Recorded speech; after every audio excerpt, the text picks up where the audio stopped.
নমস্কার বন্ধুরা, রান্নাঘরে রেখা চ্যানেলে সবাইকে স্বাগত।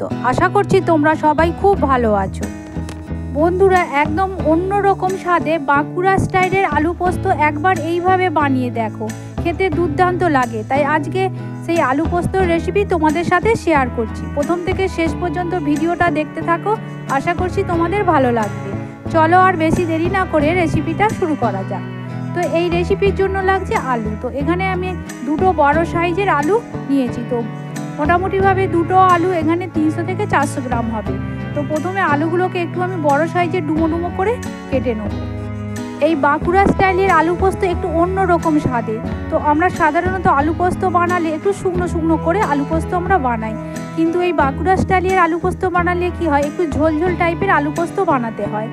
তাই এই আলু পোস্তটা খেতে দারুণ লাগে। একবার বানালে তোমাদেরকে বারবার বানিয়ে খেতে ইচ্ছা করবে।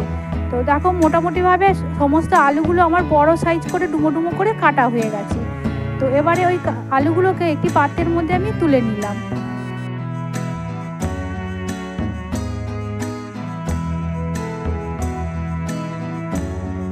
সমস্ত কেটে রাখা আলুগুলোকে একটি পাত্রের মধ্যে আমি তুলে রেখে দিলাম। তো এইদিকে গ্যাসটাকে অন করে কড়াই বসিয়ে দিলাম। তো কড়াইয়ের মধ্যে দিয়ে দিলাম পরিমাণ মতো সর্ষের তেল, আর দিয়ে দিলাম 4টে শুকনো লঙ্কা, হাফ চামচ 5 ফোড়ন।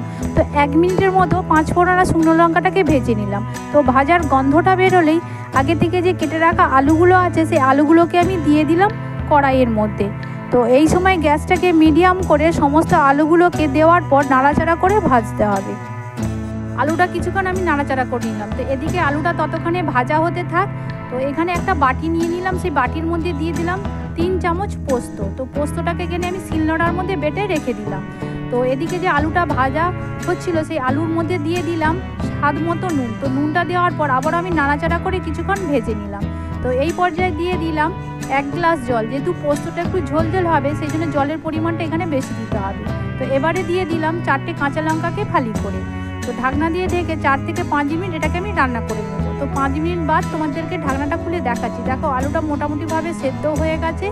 তো যেহেতু আলুটা সেদ্ধ হয়ে গেছে, তো এই পর্যায়ে আমি দিয়ে দিলাম আগে থেকে বেটে রাখা পোস্ত বাটাটা দেওয়ার পর খুব ভালোভাবে আমি মিশিয়ে নেবো। মিশিয়ে নেওয়ার পর এটাকে আমি 3 থেকে 4 মিনিট আবারও রান্না করে নিলাম। তো মোটামুটিভাবে পোস্তটা আমার রেডি হয়ে গেছে। তো এবারে আমি গ্যাসটাকে অফ করে দিলাম। তো অফ করে দেওয়ার পর ওপর থেকে আমি 2 থেকে 3 চামচ কাঁচা সর্ষের তেল দিয়ে দিলাম। এখানে সর্ষের তেলটা দিলে কী হয়, এর গন্ধটাও হয় ভালো আর খেতেও দুর্দান্ত হয়। তো তোমরা একবার এইভাবে বাঁকুড়া স্টাইলের ঝোলঝোল আলু পোস্ত বানিয়ে দেখো, খেতে দুর্দান্ত হয় স্বাদের। রেসিপিটা তোমাদের যদি ভালো লেগে থাকে, প্লিজ তোমরা একটা লাইক করে দিও, শেয়ার করে দিও, আর কমেন্ট করে জানিও যে আমার রেসিপিটা তোমাদের কেমন লেগেছে। যারা এখনও পর্যন্ত আমার চ্যানেলটিকে সাবস্ক্রাইব করোনি, প্লিজ তারা সাবস্ক্রাইব করে দিও। ভালো থেকো, সুস্থ থেকো, ধন্যবাদ।